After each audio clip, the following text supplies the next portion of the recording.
Be careful. He's and Scott Higgins, both of them coked up out of their minds.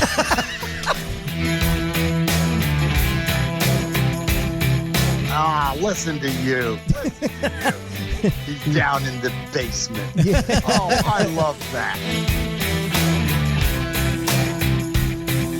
I think we should call this the Acement.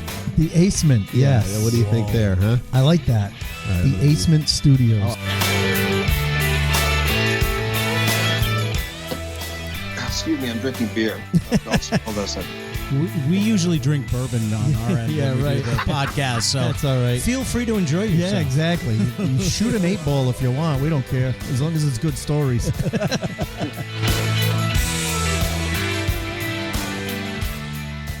Welcome to the Acement. It's time to go behind the funny. This is Scott Higgins. And this is Ace Aceto. And I hope you guys enjoyed last week's Best of the Funny Bad Gigs. It is by far one of our favorite episodes to put together because we get to go back and listen to all those stories. I listened to that episode at least 3 times in the past week. Oh, my God. I mean, that is from day one of our favorite things to ask anybody that's on the show is for funny bad gigs. And those stories never get old. And I've said it time and time again. I love the fact that we've yet to run out of new, unique stories. Yep, exactly. Yeah. Because one thing we've learned over the years is people really think you can put comedy anywhere at any time in any situation and they think it's just going to work. Yeah. And it doesn't always work. And it doesn't work in so many multiple ways. Yes. That's why our guests have so many different stories. And thank God people keep trying to put it in shitty situations because it gives us great stories. So I hope you guys enjoyed that. Thank you for tuning in and listening. If you enjoyed that as much as we did, give us a quick 5-star review wherever you download your podcast. You guys have given us some great reviews this year, which has been a big help for the podcast. And if you can continue to do that, we would greatly appreciate it. But this week, we are starting off, 2021 has just been such an amazing year. We've had some amazing guests, and we like to do a year-end review, starting with the funny bad gigs, and we started pulling together some kind of like the best of, if you will, for 2021. Like we always do. Yeah, like we do every year. For some reason, this year, we've had some episodes where we're pulling 3 and 4 clips from them because there's just so many funny moments from them. Exactly. You know? And so some interesting moments, some funny moments. We've had, musical moments this year. We've had so many different things that we couldn't narrow it down to just, enough for even 2 episodes like we normally do. Right. We're going to have 3. So this is part 1 of 3 episodes that we're going to bring to you guys this year, kind of recapping 2021. It is what an amazing year it's been. And we're going to start off, our first section we're going to cover here is we've had, a couple of interesting guys that came on that are very musical in nature. One was a comedian that Ace has had the pleasure of working with in the past, and it was one of those moments where you were so excited. I gush. You were so excited. You know what, though? I mean, I've gushed a lot, but this guy was one of my favorite people to work with. You were genuinely excited to have him on. Because genuinely excited. Because you could even see it as he was singing his songs. I was lip syncing to them and doing the dances for them. You know, this was before we were doing it, on video so you guys could watch. But Ace was sitting here in the studio, like dancing along, moving, lip syncing to everything you were saying. I knew every song. Because he knew every song. So Tom Anzalone, and then of course when we talked to Bobby Brajol, who is being inducted into the Rhode Island Comedy Hall of Fame. He's a Sony music artist. Amazing freestyle. And for an white Italian guy, he did a freestyle. And Rockin' Joe, who was on with us that night, is the one that put him on the spot and said it, yeah. Let's have him freestyle. And he pulled this out of his ass, and it was great. It was great. We were honored that he did it. So enjoy this first section with some musical guests. it don't stop. I got my homeboy Joy, Ace Ed Scott, on the microphone, a funky freestyle from the Big Spacone, because I know how to jam a chillin' in my basement. But there's nothing better than being in the Acement, the ACAMENT, a funky freestyle for Bobby B. So listen, everybody, because we know we got game. All four of us deserve in the motherfucking Hall of Fame. Yeah. Oh. He was writing these children's songs, and they were truly like to help children with, learn how to write songs and stuff like that.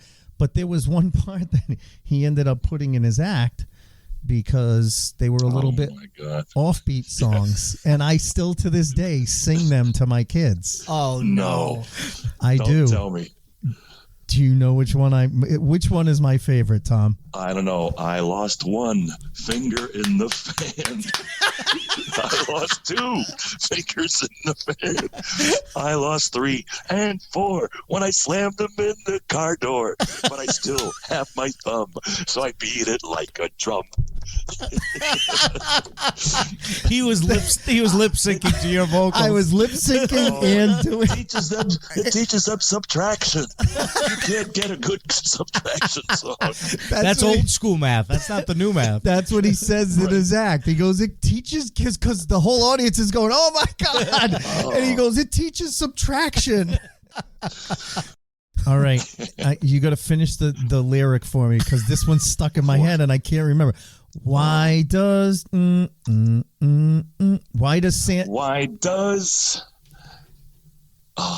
someone wear diapers? Why does Grandpa wear my diaper? Isn't he potty trained? That was it. That was I totally forgot about that. Dude, that was so stuck in my head. I'm like, why does Grandpa wear my diapers? Isn't he potty trained? Hey. It teaches kids about potty training. Oh. I'm telling you. Now you understand why I wanted to work with this guy every time he came in. I'm telling you. Dana loved when Tom and I would work a weekend, because we would have so much fun, because it was fun before the show, it was fun during the show, it was fun after the show. Sometimes he would pull me up on stage and sing with him. I think I sang Finger in the Fan a couple of times with him. And that was music. I still am honored that Bobby, like I said, Bergeau pulled that out of his butt in the moment and pulled that rap out. It was so cool. It was so cool.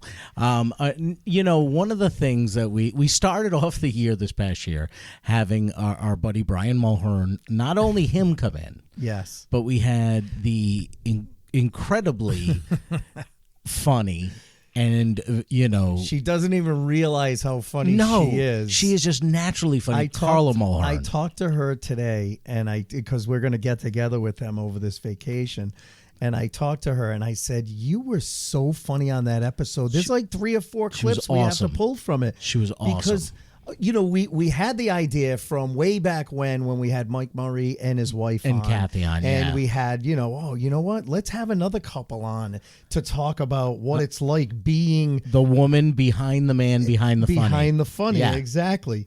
And so Brian and Carla, we had in, and I mean, Brian is not Mike. Very, very different stories, and he's not Captain Fatneck. He's not Captain Fatneck, but. It was just a different vibe, because there were definitely there was never a time when Mike and Kathy were in the studio where I felt, ooh, maybe we shouldn't have done this. I know there were several times with Brian and Carla. I felt like it was a fucking couples therapy session.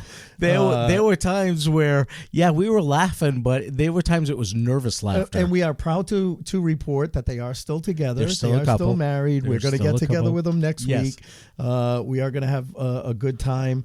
Maybe we'll bring a secret recorder to record while we're out with them. We'll record some of the conversation. But I got to say, I laughed as hard during that conversation as I had in any conversation we've had. Well, we did polish off an entire bottle of peanut butter whiskey that night and chocolate wine.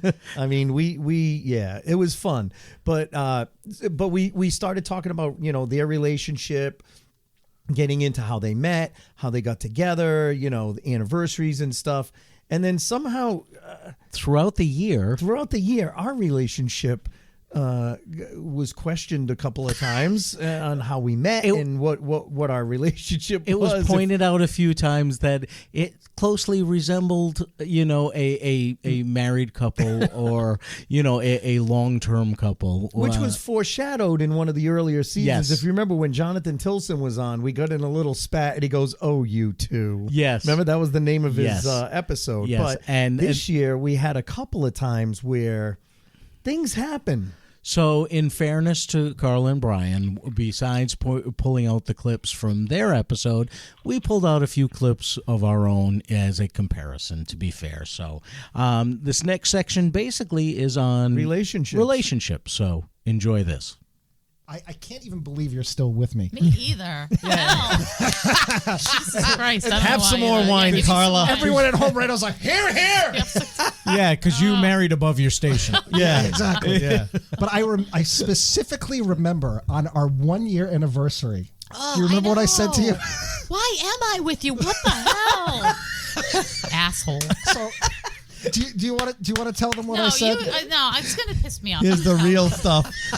So I said happy anniversary, and I had this whole evening planned. I had don't even know why you're reservations. sharing this. This is terrible. No, this is what we want. At This Cafe is Nuovo, the whole thing. But before we went out, I Heal said, the layers. Yes. look, here's the deal. It's a year, and I know how these things go, and I know that we're of a certain age, and you're going to start to get pressure and questions from family, From and people. friends. Wait, Right. excuse me. Yeah. It was our year. I went and got gussied up and got my hair all done and was all excited to just have a nice night out. Okay, go ahead. Continue. So just use the word gussy. That's right. My dame got all gussied up for our night on the town. Check out those gams. That's right. We're going to cut a rug. I was ready for our group night. Ba-na-na-na, ba, ba-na-na-na-na-na, ba-na-na-na-na, ba, ba-na-na-na-na-na. Town red. I heard sing, sing, sing come on, and I couldn't stop dancing. Wait till the fellows see me with All her. three of you suck. Shut up. We should have had Brian Vincent on this episode. So I Me, said, her, and Sophie Tucker. Yeah, me, her, and Sophie Tucker when she had legs. so I say to Mae West over here. I say, look, I know a lot of your friends and your family are going to start asking when are the two of you going to get married, and I'm kind of thinking this is working pretty well because we're not. So I don't want to mislead you in any way, and I think it's only fair that I say that to you. And even when the words were coming out of my mouth, I'm such a Like, what am I moron. doing? No, I didn't even ask myself that question. Like, No? I thought it was perfectly fine, but in retrospect, like I said, why did you What a stay with me moron. after I did? What You a wait. This is what you were saying Yeah. on the night- 1 year. on the night of our 1 On year the 1 year anniversary. Yeah. Oh my God. Yeah, when I was all gussied up, you know? I think I'm making the case to her as Did to you why write this in the card you gave her? I didn't It's engraved on my necklace. Yeah, the necklace is It's engraved on the back of the This is necklace. the buck stop. She she has a she made it into a back tattoo. Wow. Oh my That's her, God. that's her tramp stamp. I was just gonna say that. It's like it was like literally the Pee Wee Herman. I'm a loner, Dottie. I'm a and somehow, but to me, I'm making the case as to why I think this is succeeding. Right, I just, right. What a jackass! Yeah, what my- a jackass. Then anything else? Okay, so I No, already know the yeah, answer. so to this. you just zip it. Shut up. So we had a fundraiser, and I won't get into the whole deal with it, but it was a fundraiser for this little girl, and I mistakenly asked him to MC it.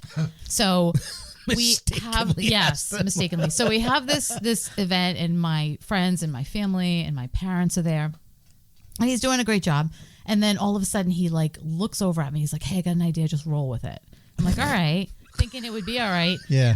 So he gets, now they just done this whole thing where they thank the committee. I was on the committee and how great everyone is. So he gets up there. He starts talking about I pull her up with me. yeah, and how we've been together so long and I'm so wonderful and blah, blah, blah.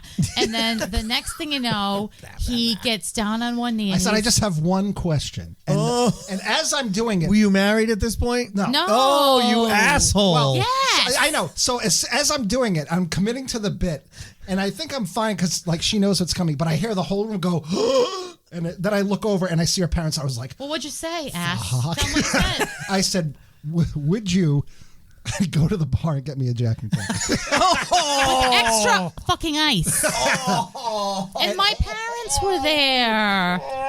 And her father did not talk to me for a month.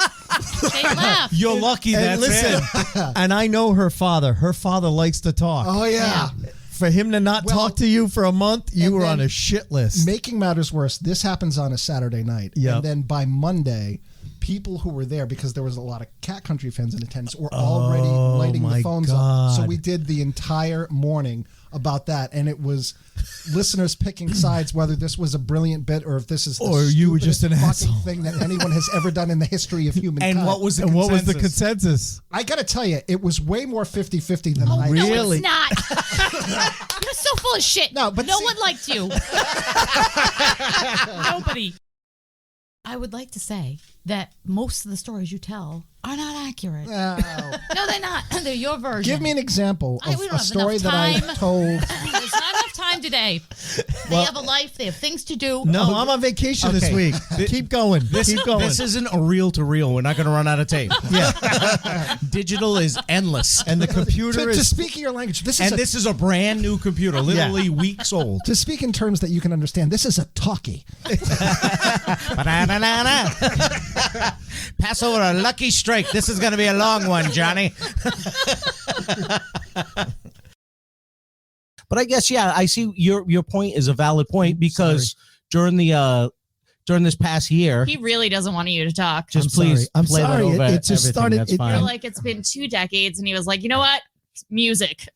Yeah, I'm just. we don't give a shit about him, so we're just going to No, play just shit over ignore it. me. I'm trying to produce. It's the goddamn kind of show. hard when music. I shut it off. You guys Because are such a cute couple. Damn you, Vin Giacomoni Jr. for not being available on Wednesday nights. Father mucker. Did you guys meet doing impressions? Well, we met doing comedy, and when I started, I did impressions, but I don't do good impressions. I could do impressions just good enough that people could tell what they were, but they weren't great. Yeah. And then I would do shows with guys like Ace, and there's a couple of other guys like, I opened up for Jim Lauletta, and he would do his Don Knotts as Batman and destroy the room, and I'm like, I can't do his impressions as good as these guys. I actually have to write some material. Hey, Cheers, buddy. Cheers. Oh, you're calling me buddy tonight. People, it's funny because people ask us, how long have you guys known each other? What's the relationship? And it's funny because when you do something like this, people want to know, are you guys really friends? Friends, or yeah, do you right. just do the podcast together? No, we're really friends. And I think last night Scott brought it to the next level. Without even thinking about Dude, it. It was so. You called said him what up, you said. You said what you said. And I go, did you just hear yourself? and I totally didn't. I totally didn't. I called Ace to talk about a few things about the podcast and stuff coming up. Yeah. And we were talking about what's going on tonight before the podcast. And I usually, as you know, during the summer hours, I usually golf. And so usually we golf, we go grab a bite to eat, and then I'm running in like 5 minutes before the show. But I have everything all set up beforehand. Yeah. So I told Scott, I said, hey, it's supposed to be really rainy and shitty tomorrow. I don't think we're golfing, but I think we might still get together for dinner. So I'll still be coming from dinner. And Scott goes without hesitation. But it was the way you said and it. He goes, oh yeah, that's all right. Yeah, go out with the guys. It was such dude, do you realize the way you just sounded like you just took our relationship to a new level? It was like such you sound like my girlfriend thing to say, and he just beat me up over it, and deservedly so, because I would have done the same. It was in funny. reverse. Oh no, honey, you go out with the boys. And I was like, oh yeah, you have fun with the boys. And then tonight, when he didn't get here till 15 minutes before, I'm sitting at cross-armed, like, did you have fun with the boys? Mr. I'm coming in last minute. Yeah, while I was here, I'm here already. setting everything up by myself. No, Yeah. I didn't No, do that. But Didn't you quite go that wanted far. to, I know. You held yourself back because I would have called you out. I did, but That's yes. so funny. So we are friends. Yes. We are friends outside of the podcast. So that was a very real moment that happened last night, and I feel like an ass over it. And I appreciate you bringing that up today. No, it was good.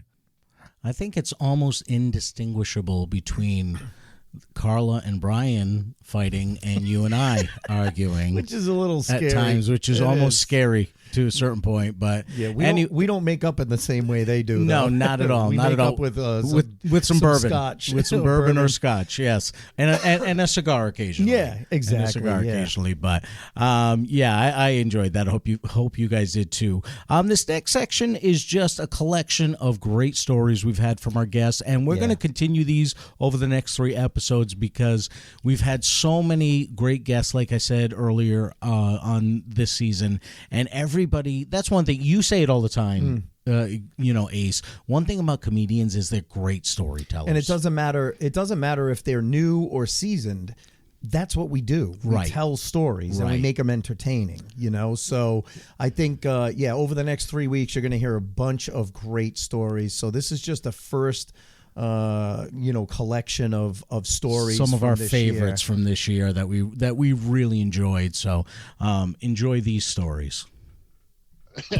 You forgot actor and model. Oh, actor and model. That's right. Hand model. Is it a hand model? I didn't forget those. No, my last I actually had a modeling gig last fall, the end of the summer, and I was modeling. It's a company out of Exeter, New Hampshire that makes an oxygen delivery system. Oh, really? So they're pimping it for COVID treatment. So I get to hang around in a hospital in Nashua. Are you kidding me? I swear to God, for about 2 hours, dressed in a Johnny. In a bed with a guy playing a doctor and a woman playing like my niece or granddaughter. Oh my God, that's hilarious! I got butterscotch pudding. It was awesome. So he's not only a comedian, a booker. He's the sexy CPAP guy. I had some cool acting and modeling gigs when I first started, and now I'm trying to think my 2 crowning achievements recently was the CPAP guy, and I was the diabetes guy. He's basically the go-to guy for any Medicare commercial. Once Wilford Brimley died, they were like, they need a new who guy. else do we get? Who has gray facial hair that we could use for our medical commercials? All I could think of is the classic Seinfeld episode when Kramer was going into act out different ailments for medical students. Yes, that's right. And he kept getting gonorrhea, and he goes, "I'm being typecast." Poor Greg is typecast as the respiratory diabetic. Yes, the one I did was for diabetes too. I was literally the only guy. There was a blind guy who was literally a blind guy, a 90-year-old war vet, 90-year-old war vet, a kid in a wheelchair, but I was playing someone with diabetes. So you were the only real actor. Yeah, you were the only. I was an imposter. They would just be in themselves. You were an actor. So I went, well, maybe I should get a job. I've never in my whole life had a real job. Yeah. I've just all made my living from performing. And I went okay, let's see, get a job. Well, I guess I need job skills, and I don't think I have any. So right. I've never done that before. Absolutely true. So I went, well, you know what I'm going to do? I'm going to act as if I'm just going to rent an office and see what going to work is like. You played office. Wow. He just played office. Rent an office and just go there. Morning, Bob. Morning, Judy. Yeah. Did you? Yeah, and it was like this office share where everybody, everybody shared a reception. It was like all these entrepreneurs shared this. Yeah, it's like Regis Centers. Yeah, people would say, well, what do you do? And I go, well, nothing. And they go, well, they assume I was in management or something really important. And then this woman said, well, do you type? Because I could hire you to type. And oh my God, that would be great, because now I have a job and I'm actually going to work and getting paid. Right. And I thought, well, this is fantastic. Anyway, she wrote books, and then she told me I should write a book. And I go, I don't know how to write. She said, I wrote a book. about the only thing I knew how to do, which was stand up. Yeah. And wow. So that's how you ended up writing Stand Up, the book. It started out of a deep depression, not knowing what to do with my life. And then it was rejected by 59 agents, but I kept submitting it. At that time, there was no self-publishing. You had to have an agent represent you to get a publishing deal. Right. And Number 60 loved it. And then I got called in for an interview about Snoop and Martha talk/cooking thing. Yep. And the production company was Sally Ann Salzano's company, and if you might recognize her name if you've ever watched The Jersey Shore. Her name is the last one on the credits or the first one on the credits. She's like the creator of The Jersey Shore. She was Tila Tequila. She was like the queen of the house show. In the 90s, and she's I know she's younger than me, and she's an excellent producer. She's like honestly an excellent producer, and it was her idea. She came up with this idea. Yep. And she sold the idea in the room, and they're like, well, if you can get Martha and Snoop to do it, we'll put it on the air. And then she did the hard work, which was getting Martha and Snoop to say yes. Wow. And then so I had the meeting, and then it's sort of like, I'm doing this and I'm thinking this, we need to figure this out and blah, blah, blah, and all this stuff. And I was like, well, this seems a little crazy. And because I just knew it was going to be crazy. And, and then the thing about it was we got she's from Long Island. Literally her production company is called 495 Productions, which is the interstate that runs through Long Island. Yep. And we kind of hit it off. We had a nice meeting. Yep. And the thing about it that was interesting, I think for her, was that, I checked a lot of boxes. Like I had a history of late night, a history of comedy. They wanted it to be funny, and that they wanted, and that I knew a lot about food. And Ace, you and I talked about this last night, but like my wife wrote a book on entertaining. We literally cook all the time. Yep.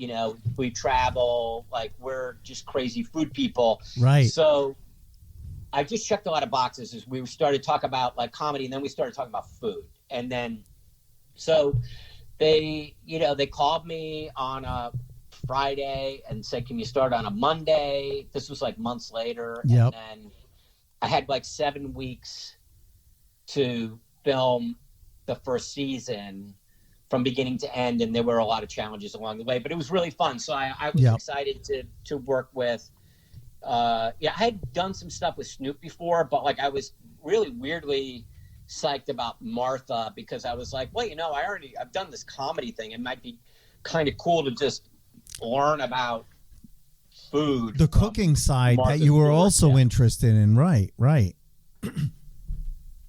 So that was it. So we did this, and, it was one of these things where we were figuring out the show. I hired some writers. We had some producers. We were trying to figure out what the heck it is. And then we shot all of it in 5 days. Wow. The first season. And how many episodes was it? 10, 13? 10 episodes in 5 days, which is a lot. Yeah, that's a lot. For that kind of a show, it's a lot. Right. Because it's not, we were figuring it out. So it's not like when you watch Jeopardy, they do 3 to 5 shows a day. They do a lot of shows. But it's all pre-produced and well written before you get in there. You, like you said, you were kind of learning along the way. We were trying to figure it out as we were, and there was a lot of moving parts because it was about special guests, and then there's food. I had never done there's a culinary department, and there's there's things we need gas that goes to the stage, gas line so that they can cook, and then but in the back we need this other kitchen. There's just a lot of stuff that I never knew about. Thought of. Luckily the production company knew more about that stuff than I did. Mm-hmm. Well, and didn't you say last night it was well, Snoop knows how to cook? And then you get there and you're like, well, he kind of knows how to cook. Well, he's he's a regular guy cook. Right. You know what I mean? He's probably a much better cook now than he was when we started, but he's kind of regular guy cook, and he's fun and he likes food and all that stuff. But it was one of those things like when you're doing a show like that, we didn't have a ton of access to them. You know what I mean? Like we had phone calls with Martha, and then we went down to Snoop, the compound, which is like Snoop's like recording studio and stuff like that. And, we got like, a meeting and, how much a lot are you of marijuana happening, how much are you getting done during that meeting, that 1 hour meeting that you've secured? No wonder he loves food so much. Yeah, right. Yeah. Well, you get obviously he he's amazing. He's super fun. I mean, my favorite Snoop story is we go down there and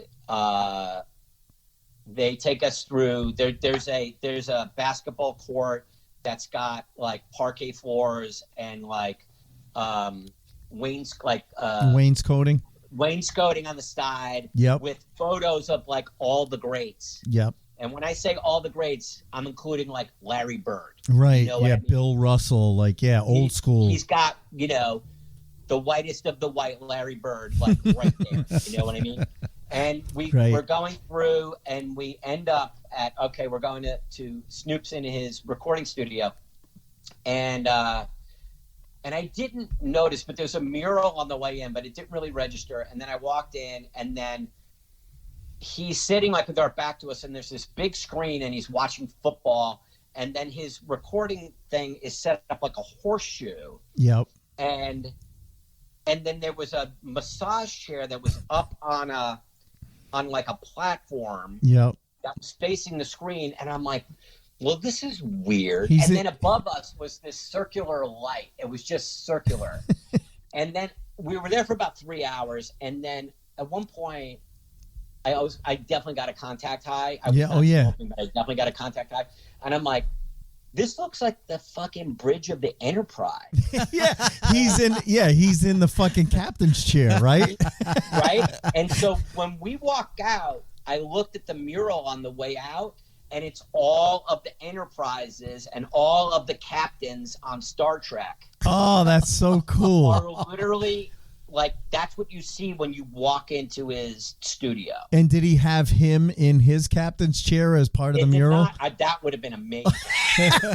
Right? That would have been so cool. He was not on He the was. mural. Oh, that's funny. And then then later on I found out about him that like he loved Game of Thrones and that like he was a nerd when he was a kid and stuff like that. I learned a lot about him. He's got like a lot of like really fun nerdy interests. He seems and again, just from the way you see, he just seems like a down to earth, cool, laid back guy. He was a lot of fun. Yeah. I really enjoyed working with him. I really enjoyed working with him. It was really fun. It was fun to like it was fun. It was fun to like take like a recipe and like snoopify it, make it something that was like right for him.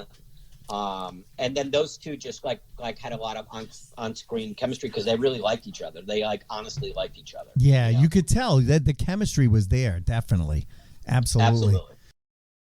He does. All right, Tom, I'm sorry if you're listening, man, but why is these local fucking comics and nobody cares about have fake stage names? No one cares. No one cares who you are. We're not going to remember you. You're not going to remember me. If I called myself Brad Pierce, Brad Payne, Batman, nobody gives a fuck. No one's going to remember any of us. You can call yourself your first name, your last name. It doesn't matter. Just say this next guy is another Rhode Island comic you're never going to see on Netflix, and he's here for $50 in a Bud Light. All right, give it up for fake name Johnson. Like it's so unnecessary to have a fake name. Poor Scott is looking over at me like every time Brad is talking, the microphone is spiking so fucking high. Oh, sorry. And Brad, I mean, I can't find which knob is I'm sorry. Wait. He's looking at me. He's looking at me, and he's picking up wires, and he's trying to follow the wires to Brad's mic, and he can't find it. And he looks at me like a lost soul. I'm looking at you like, do you know which one it is? I'm sorry, guys. Scott looks like Lily Tomlin on the operating board.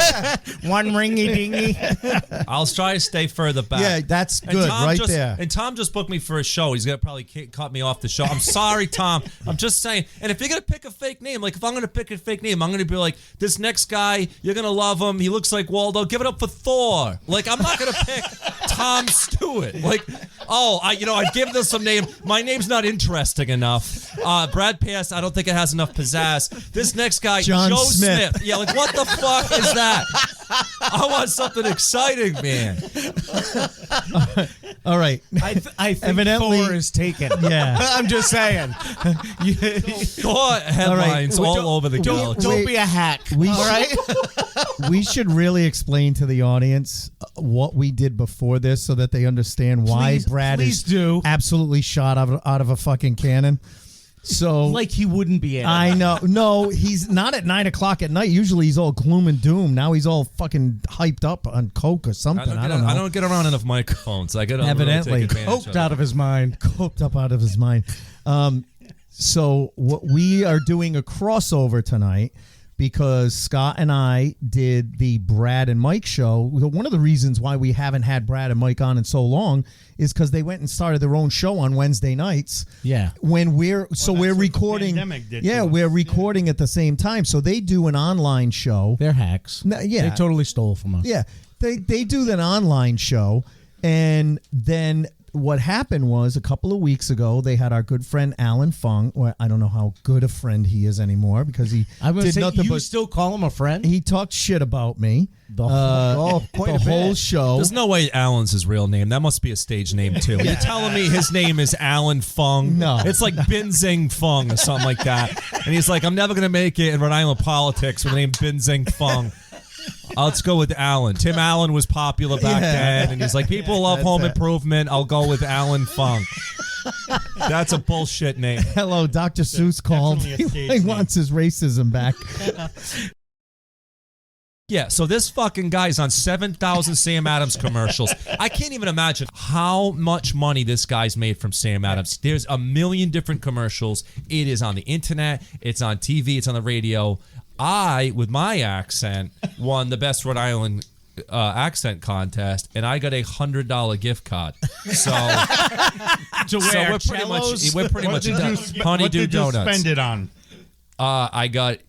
They gave you like some local stores you could pick, and I picked Civil, which is one of my favorite stores. Favorite store of all time. I love Civil. When we went in there for the first time together, it's a skateboarding shop. Right. And Brad loves all that skater boy stuff. I'm a big Avril Lavigne fan. And now I know you can't see me on the radio and everything. Just picture Jabba the Hutt with bad ears. But I walked in. What did I say? I said something like that. I said to the worker. I can't remember. I think you said I need some trucks. That's what I said. I said I need some new trucks. Dude, I was dying. I wanted instead of vans. Dude, I wanted him. No, trucks. See, this is why the joke's even funnier than that. Because Scott, rightfully so, doesn't know what that means. Yeah. Because Mike shouldn't know what that means, which is why it's so funny. Which, yeah, of course you didn't know. Mike, that's why it was so funny. I was like, how did Mike fucking know that? Picture Mike on a skateboard. 58 years old. 58 years old, pushing about 3 1/4.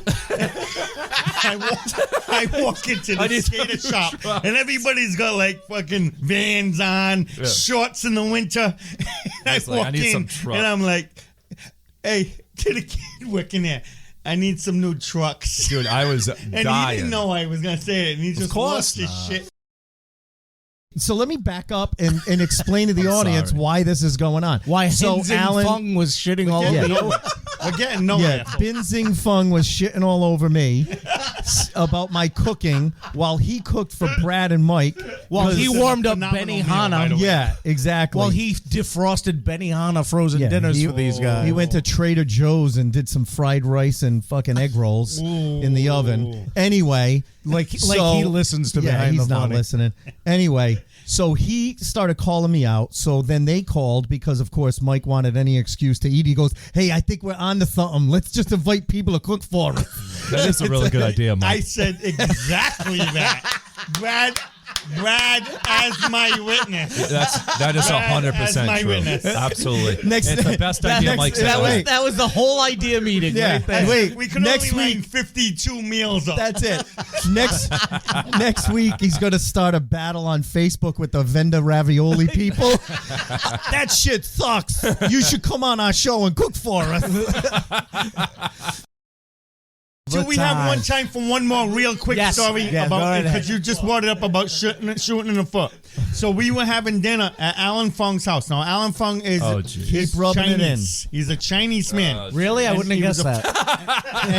That's good. The name Alan threw you off. Didn't you call him Bin Su Fung? He was a trim. All right, so wait, it gets better. Earlier in the episode, Brad called him Bin Su Fung because he said Alan was a fake name. No, this is worse. This is way worse than that. He goes like this. You ready? So we're at Alan Fung's house. All right.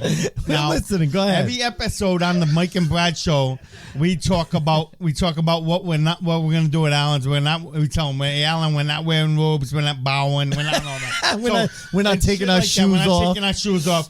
But it was getting to be so much where we started saying, hey, look, let's not talk about Alan's heritage much anymore. No. By we mean you.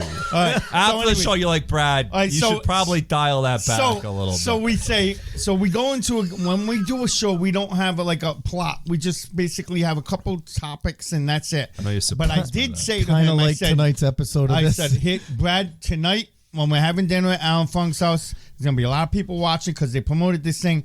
Stay away from politics. Let's just talk about, because he just termed out 12 years as mayor of Cranston. Did a great job, by the way. And I said, and lay off his heritage a little bit. So he's cooking a meal. We're 5 minutes into the show.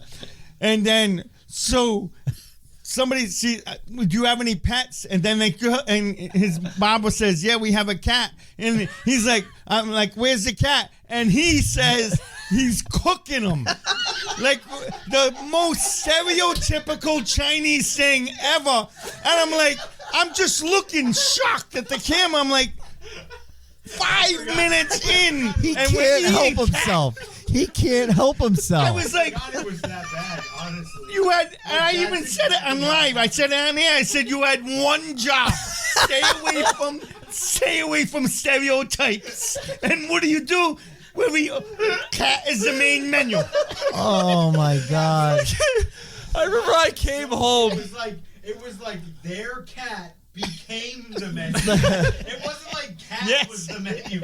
Like that's how bad it was. I was like, I can't believe they had I said, the only thing that can happen now is Gaffigan comes walking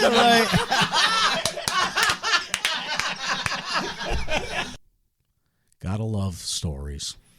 And some of the guests we've had, like Chris McGuire. I mean, talking about Snoop and Martha. That was my favorite. That was such a great story. But one thing that I always love when we listen back is some of the one-liners that we have. You've had some brilliant one-liners or as you this year. said earlier, you've had some real dick moments. You have. I know. That's what makes the one-liners so good, though. There are things that I've said where I immediately regret it, but you have to laugh. And I still don't know, because there is one that did not even come out on the episode because we cut that whole section out of the episode. But there was one-liner that I said. Ace had one line this year. Not going to repeat it. Maybe someday it'll come out.